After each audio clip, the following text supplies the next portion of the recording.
At a family barbecue, her uncle asked when she'd finally settle down.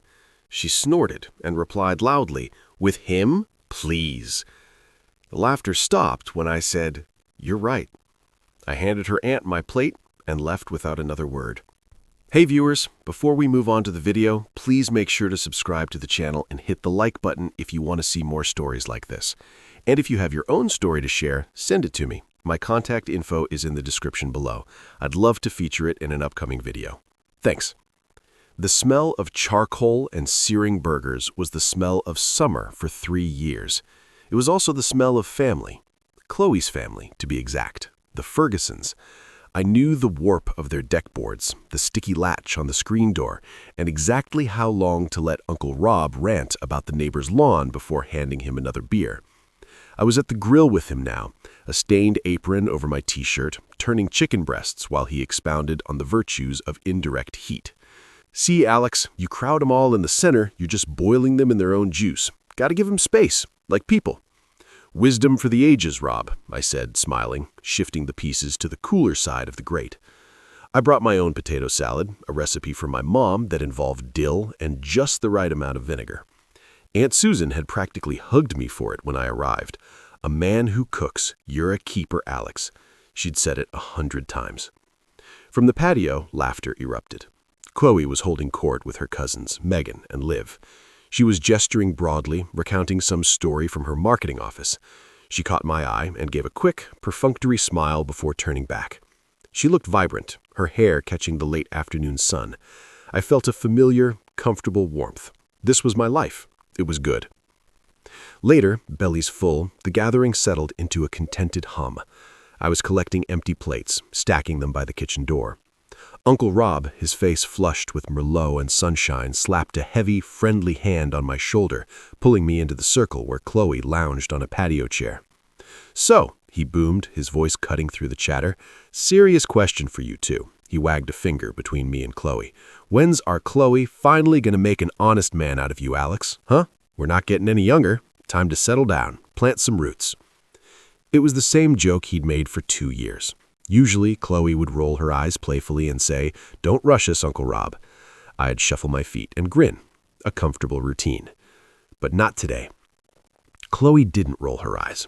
She let out a sound, a sharp, derisive snort that silenced the conversation on the patio. Megan's laugh died in her throat. "With him? Please, Uncle Rob." The words weren't whispered, they were projected, clear and crisp for the entire backyard to hear.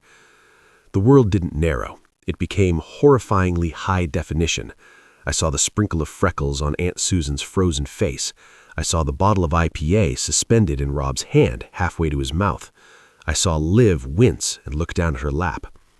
Qley leaned forward as if sharing a juicy secret with an audience of 50. Settle is the right word. God! She shook her head, a smirk playing on her lips. "I'm not ready to sign up for a life of this."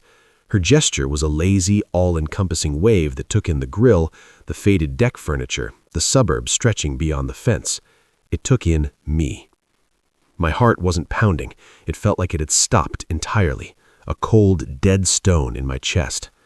"Alex is great," she continued, her tone now one of patronizing clarification. "He's sweet. He's like unbelievably nice. But come on." She looked at her cousins, seeking complicity. "He's my for now. Everyone knows that, right, Meg?" Megan turned the color of beetroot, mumbling something intelligible. The silence was a physical weight.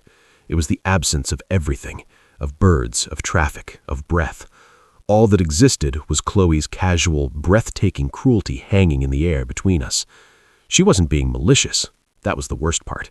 She was just stating what she believed was an obvious, accepted fact. I was a placeholder, a temporary comfort, a prop in her life's waiting room. I looked at her face. I searched for regret, for a hint that this was a joke gone too far. I saw only a faint impatience, like I was ruining the punchline by not laughing along. A deep, unnatural calm settled over me. It was the quiet of a decision being made at a fundamental level. I walked, my steps measured and soundless on the decking, over to Aunt Susan. Her eyes were wide, glistening with unshed tears of shock and empathy. I held out my paper plate with its half-eaten burger and uneaten scoop of my own potato salad. "Thanks for lunch, Susan," I said, my voice even, polite, as if I were thanking a hostess after a lovely dinner party. It was delicious. She took the plate automatically, her mouth a soft O of distress. I then turned. I walked the 3 steps to stand directly in front of Qley's chair. She looked up, her smirk fading into a flicker of confusion at my expression, which held no anger, no hurt she could recognize. I made sure my voice carried the same clear, projected weight hers had. "You're right," I said, nodding slowly. The words weren't bitter. They were factual, final. "You're absolutely right." I didn't look at Rob. I didn't look at the cousins. I turned on my heel and walked across the deck, down the 3 steps to the lawn and along the side of the house. My car was out front. Behind me, I heard a single strangled "Alex?" from Susan and a sharper "Oh, for God's sake" from Qley. I didn't run. I didn't slam the garden gate. I closed it with a gentle, definitive click that echoed in the silent aftermath I left behind. The sound of a page turning, of a door closing, of a man walking out of a story he was never meant to be the lead in. The drive home was conducted in a void. There was no roaring soundtrack of anger in my head, no choke-back tears. There was only the hum of the engine and the precise, clinical feeling of disassembly.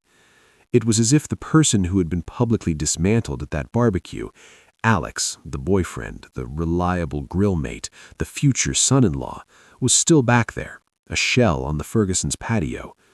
The man driving the car was someone new, someone empty, and therefore perfectly clear. My phone, resting in the cup holder, began to vibrate. A photo of Qley smiling mid-laugh from a hiking trip last fall flashed on the screen. I let it go to voicemail. It buzzed again, and again. By the 3rd call, I reached over and, without looking, powered it off. The silence that followed was profound.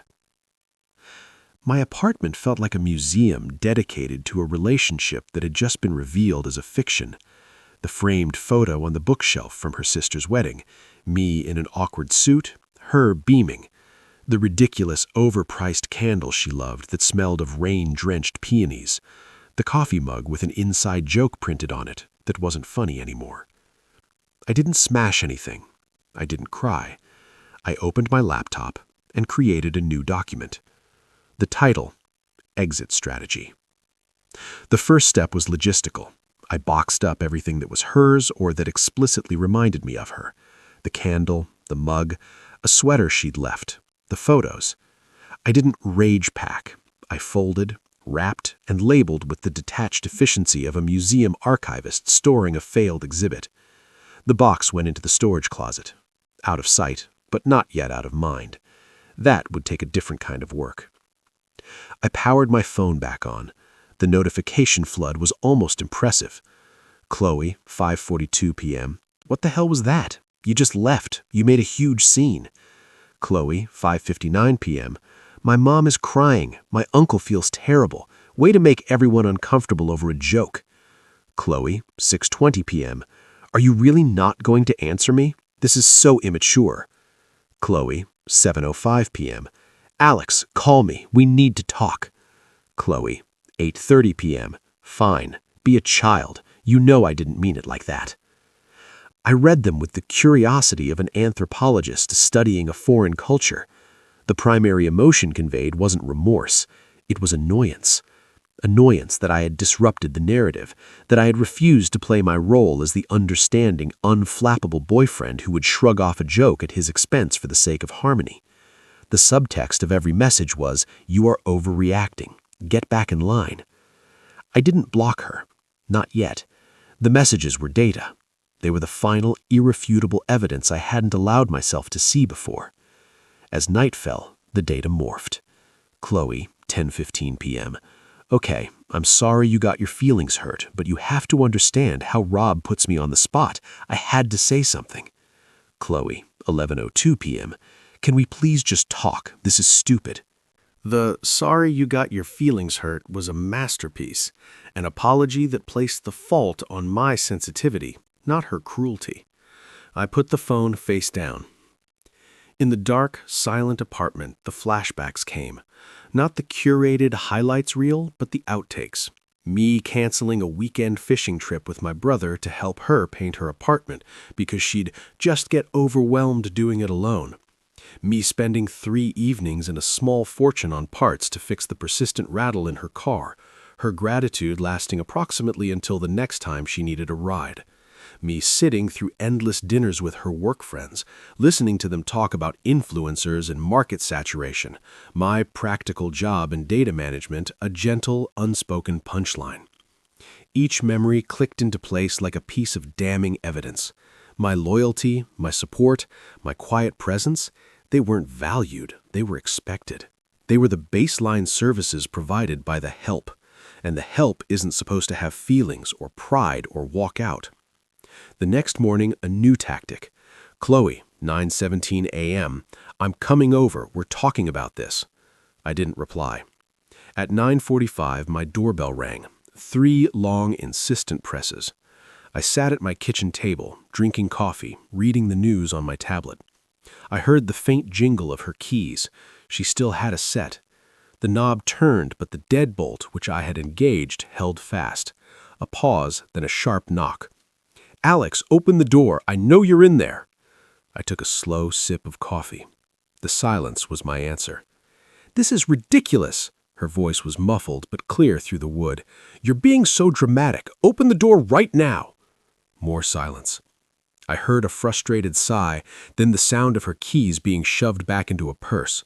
"Fine, whatever. When you decide to be an adult, you know where to find me." Her footsteps receded down the hallway. The clinical feeling within me solidified. Her anger at being locked out confirmed everything. She wasn't here to apologize. She was here to regain control, to scold me back into my box. That afternoon, I initiated the protocol. I changed the Wi-Fi password. I removed her profile from my streaming accounts. I withdrew the small amount of money I kept in our shared date night savings pot, money I had exclusively funded. Methodical administrative tasks. Her text shifted again, a hint of unease seeping through the annoyance. "Qley, 4:11 p.m. Did you change the Netflix password?" "Qley, 7:30 p.m. My mom asked about you. I didn't know what to say." "Qley, 10:05 p.m. Alex, seriously, this isn't you. Talk to me." This isn't you. That was the truest thing she'd said in days. The me she knew was gone. On Monday, I called in sick to work, not because I was emotionally distraught, but because I had more important things to do. I went for a long, punishing run. I cleaned my apartment until it shone, erasing the last traces of shared life. In the evening, I did something I hadn't done in 2 years.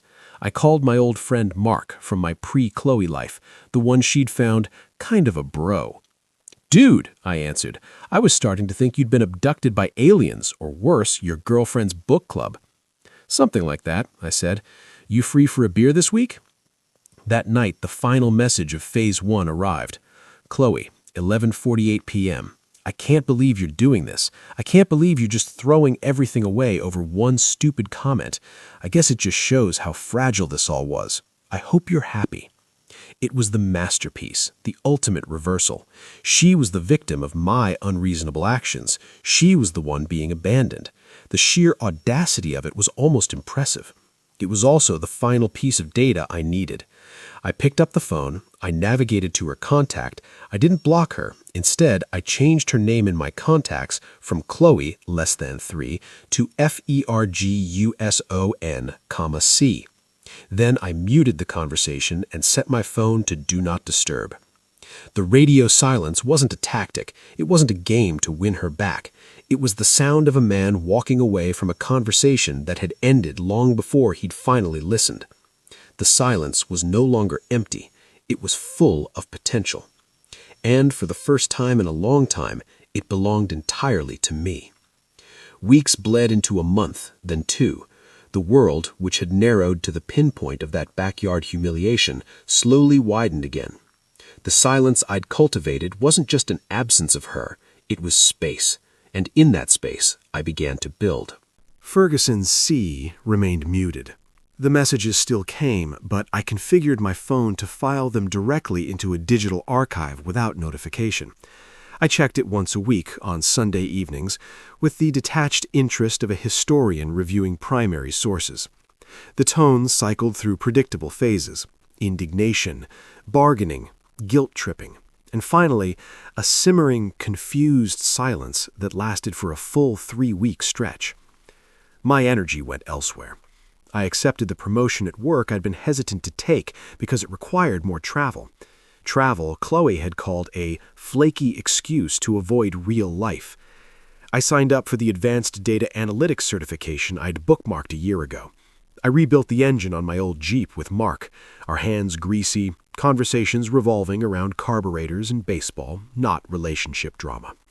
It was profoundly simple. The first ripple of karma arrived via Megan, Qley's cousin. She'd always been the quietest of the three, and the only one who hadn't forced a smile during the barbecue performance. A text popped up one Tuesday evening. Megan, 7:03 p.m. Hey, Alex. I know this is weird. I just wanted to say I'm really sorry about what happened at the barbecue. It was awful. You didn't deserve that. I hope you're okay. It was a decency grenade lobbed into my new piece. I weighed my response for an hour. Me, 8:15 p.m. Thanks, Megan. I appreciate that. I'm doing well. Her typing bubbles appeared immediately, then disappeared, then appeared again. Megan, 8:17 p.m. Good. That's good. I felt like I should say something. Things have been weird. I didn't ask. The rule was firm. No fishing for information, no expressing curiosity about her well-being. But Megan offered it freely, a confession tinged with her own guilt. Megan, 8:19 p.m. She's seeing someone new, some guy named Derek. He's a creative director. Met him like a week after... Anyway, he's all she talks about. He's so intense and so passionate and totally different from, well, you know. A week after. The timeline was both shocking and utterly predictable. I felt nothing. Not jealousy, not hurt. Just a clinical confirmation. The placeholder had been removed. A new, shinier prop was slotted into place. Me, 8:22 p.m. I see. I hope it works out for her. Megan's final message was telling. Yeah, we'll see. Take care, Alex. The "we'll see" hung in the air. It was the first crack in the family's united front. Aunt Susan, according to a later, carefully vague text from Megan, had refused to meet Derek. Mom says she has a headache every time Qley suggests it. The next update was visual. I deleted my social media, but Mark hadn't. He came over one night, scrolling on his phone, and let out a low whistle. Whoa, check out the rebound. He showed me a picture Qley had posted. It was at some rooftop bar. She was draped against a man in a too-tight designer shirt, his hair meticulously tousled, his smile revealing very white, very straight teeth. Derek. His arm gripped her waist possessively. The caption, when you stop settling for fine and finally find #upgrade, no regrets. The hashtag was a bullet aimed directly at the ghost of me. Mark glanced at my face. You good, man? I'm great, I said, and meant it. The photo didn't hurt. It was anthropological. Here was the specimen she'd traded for. He looked exactly like the kind of man who would call himself a disruptor and lecture waiters about the provenance of the basil. It was perfect. Looks like a tool, Mark grunted, putting his phone away. His her problem now, I said, handing him a beer.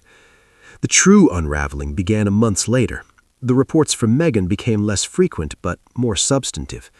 They were no longer just updates. They were dispatches from a collapsing front.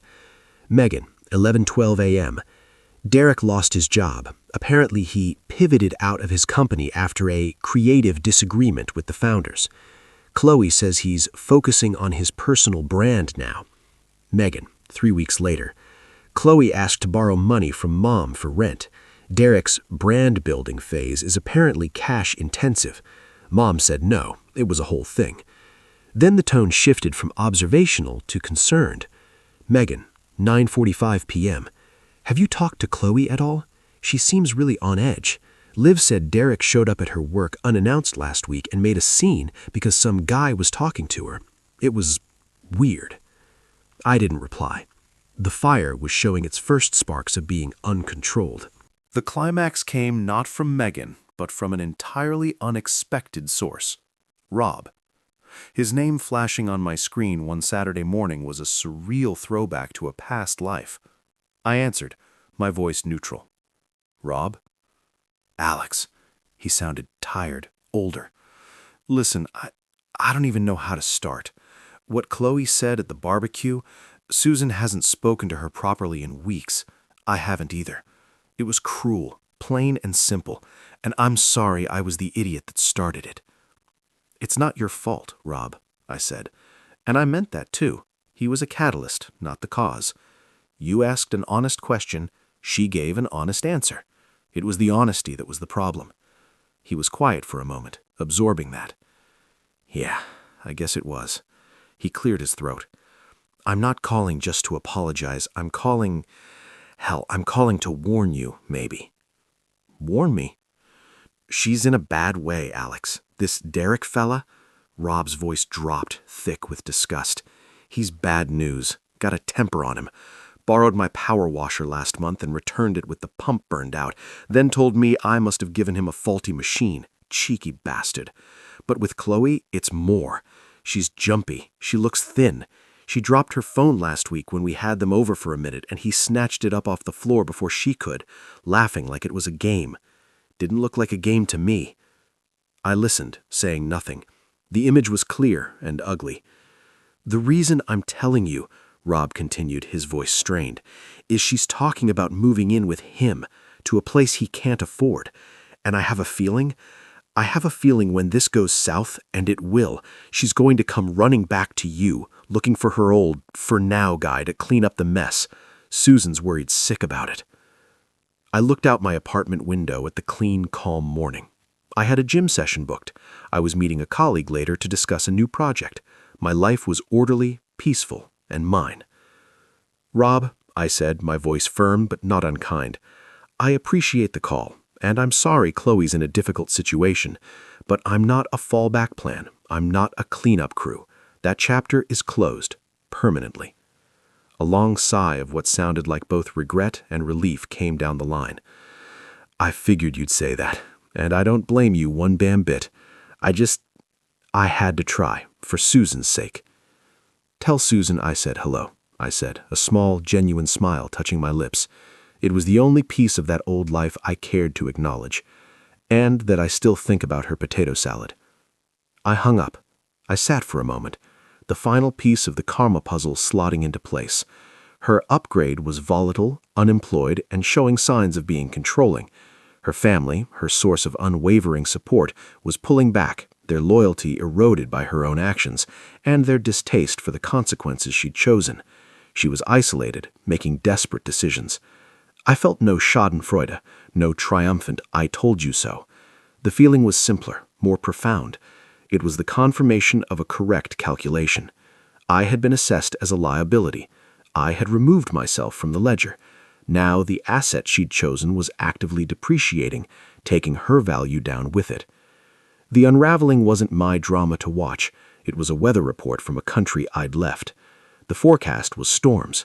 I was grateful every single day that I'd built my house on firmer ground. The first new message from Ferguson C. appeared exactly as Rob had predicted. 2 days after Derek's name was officially on her lease, it bypassed the mute function because it came from a new unknown number. Unknown, 10:23 p.m. Alex, it's Qley. I know you're getting these. I need to talk. It's important. The tone was different. No accusation, no performative anger. It was flat, almost hollow. I deleted it. The following evening, a voicemail. I listened while prepping dinner, knife steady on a carrot. Her voice was a shaky recording, stripped of its usual confident melody. Hey, it's me. God, this is hard. A long pause, a shaky inhale. I keep thinking about your potato salad, how you'd always use way too much dill because you knew I loved it. Stupid, right? I miss your friend. I miss talking to you. Things are complicated. I think I made a huge mistake, not just at the barbecue, a series of them. Can you please just call me back? Please? I have no one else to talk to." The manipulation was more sophisticated now, not a demand but a confession, not an attack but a shared nostalgia she'd once mocked. She was playing the real connection card. I deleted the voicemail. The texts resumed, a slow, persistent drip from the new number. "Remember that little diner with the pie? We could go there. Just talk. I drove past your old running trail today. I looked for you. I told Derek about us, about how I ended it. He thinks I'm hung up on you. We had a fight." That last one was a masterstroke designed to elicit a protective instinct or perhaps jealousy. It didn't. It was just another data point. Her new relationship was fracturing, and she was using my ghost as a wedge. I blocked the new number. A week of silence. Then the flying monkey. Not Megan this time, but Liv, the cousin who had looked at her lap. Her call went to voicemail. "Alex, hi, it's Liv. Listen, I'm calling because I'm worried about Qley. She's really not in a good place. This guy Derek, he's not good. She won't admit it, but we can all see it. She's lost a lot of weight. She's just so sad. And I know what she did was horrible, but she's punishing herself enough. Maybe if you just met her for coffee?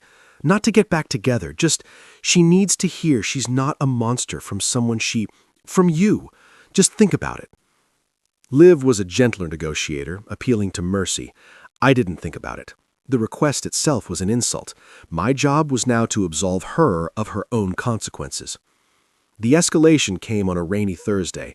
I was leaving my new gym, a better one, downtown, when I saw her leaning against the brick wall under the awning, collar turned up against the drizzle. She looked like a faded photocopy of the woman at the barbecue. Thinner, as Liv had said, her eyes darting, her posture defensive. "Alex," she pushed off the wall, forcing a smile that didn't reach her eyes. "I figured you'd be here. Mark mentioned you liked this place." So she was mining my friends for intel. I didn't stop walking, adjusting the strap of my gym bag. "Qley." She fell into step beside me, her steps quick and nervous. I needed to see you, to talk in person. The texts, the calls, you're just shutting me out." "Yes," I said, continuing toward the parking garage. "Why are you being like this?" Her voice cracked, the facade crumbling faster than I'd anticipated. "I said I was sorry. I made a mistake. A huge, awful, stupid mistake. What more do you want? Do you want me to beg?" People passing by glanced over, adding an audience she probably hadn't intended. I stopped and turned to face her. The fluorescent garage lights washed her out. "I don't want anything, Qley. That's the point." She blinked, confused by the grammar. "You have to forgive me. You're the good one, the understanding one. That's who you are." "That was who I was with you," I corrected. "It was a role, one you made abundantly clear was temporary and unvalued. I've recast the part." Tears, real ones this time, spilled over. "It wasn't a role, it was you, the real you. And I'm drowning, Alex. Derek, he's not who I thought. He screams. He broke my phone last week. He hasn't paid his half of the rent in 2 months. I'm scared, and I'm alone, and my family is judging me, and I need my best friend back." She reached for my arm. I took a subtle step back, avoiding the contact. "I'm not your best friend. I was your placeholder. You stated that publicly. I'm just respecting your stated preference." The tears turned hot with a flash of the old anger. "So that's it? After 3 years, you see me like this and you just feel nothing? You're just going to let me drown?" I looked at her, this woman in genuine distress, and felt a distant clinical pity, the kind you might feel for a reckless character in a movie. It wasn't connected to me. "You're not drowning, Qley. You're facing the consequences of swimming toward a ship you thought was a luxury liner. It was a leaky raft. That's unfortunate, but it's not my ocean." Her face contracted, the desperation finally boiling over into the rage that had been simmering beneath all the pleases. "You're a cold bastard, you know that? I was right about you. You're just a boring, safe, heartless robot. I'm glad I didn't settle for you. You were never capable of real passion." I nodded, as if she'd offered a fair critique. "You're probably right. Excuse me, I have a meeting." I turned and walked to my car. Her final shout echoed in the concrete cavern. "Go to hell, Alex!" I got in, started the engine, and drove away. In the rearview mirror, I saw her sink onto a concrete barrier, head in her hands. It was the last image I would ever have of her. It was already fading. The wedding of Qley's older cousin Julia was a year and 2 days after the barbecue. I'd always liked Julia. She'd sent me a kind, separate invitation a month prior with a handwritten note. "No pressure, but you'd be welcome, truly." I'd decided to go. Not for closure, not for a victory lap, but because I genuinely wished Julia well, and because my attendance was a statement of my own normalcy. I was not a ghost hiding in shame. I was a guest. I brought Sarah, not a girlfriend, but a colleague from the new project team. Sharp, funny, and happily married. She knew the whole story. "My role is to be impeccably pleasant armor," she joked, "and to eat cake." The reception was in a garden venue. I wore a simple navy suit. I felt calm. Sarah and I mingled easily, laughing with some of Julia's friends from college. I saw the Ferguson family across the lawn, a constellation I was no longer part of. Aunt Susan saw me first, her face lit with a warm, sad smile, and she gave a small, respectful wave. I returned it. Uncle Rob offered a solid, approving nod. Megan smiled. Liv looked away. Qley was there, sitting at a table alone. Derek was notably absent. She looked brittle in a too fancy dress, sipping champagne, her eyes tracking me like radar.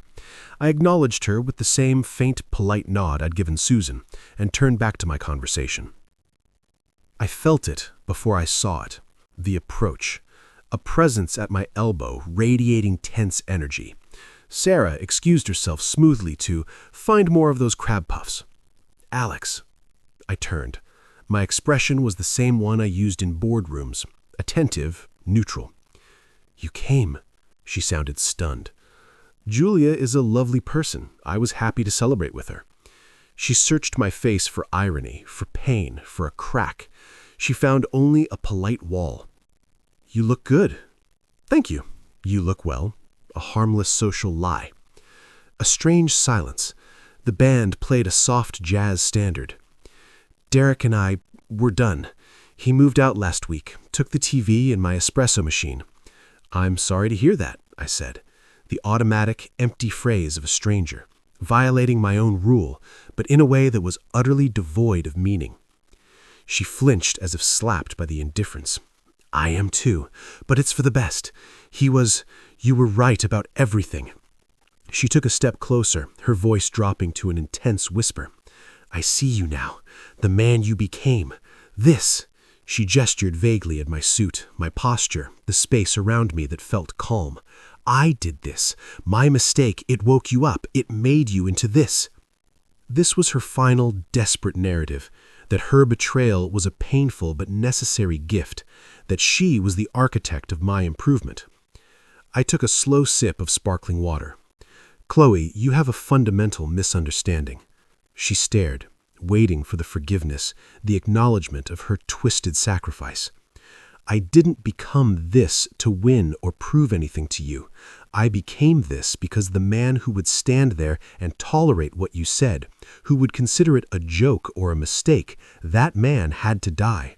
You didn't make me. You unmade the version of me that was willing to be with you. What's left simply grew into the available space." Her lips trembled. "But all of this, your job, your confidence, it's because I set you free." "No," I said, my voice gentle but absolute. "I'm free because I walked away from a prison I didn't know I was in. The scenery I've built since has nothing to do with the prison. It exists in a world where you are not a factor. You're a footnote in my past, a single, painful lesson I learned well and moved on from." "So you don't feel anything?" she whispered, her last hope dissolving. "I feel gratitude for Julia's happiness today. I feel satisfied with my work. I feel peace when I go home.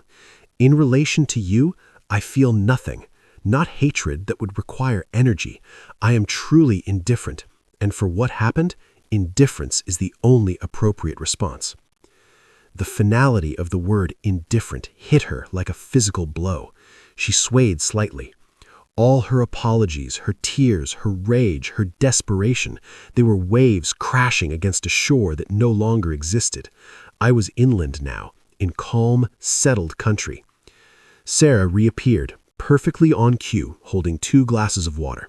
She handed one to me. "Ready to go soon? We have that early site visit tomorrow." "Yes, almost," I said, taking the glass. Sarah offered a warm, completely genuine smile to Qley. "Lovely to meet you. The bride is gorgeous, isn't she?"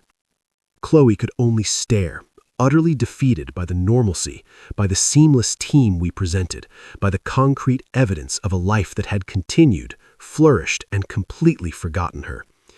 I gave Qley one last professional nod. "Take care of yourself."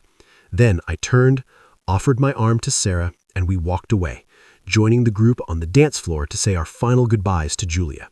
We laughed at something the groom said. I meant the laugh. As we walked to the car under a canopy of twinkle lights, I didn't look back. I knew what was behind me. A memory, a lesson, a ghost at a wedding. The future, clean and quiet and entirely my own, was ahead. And I was finally, unequivocally, home.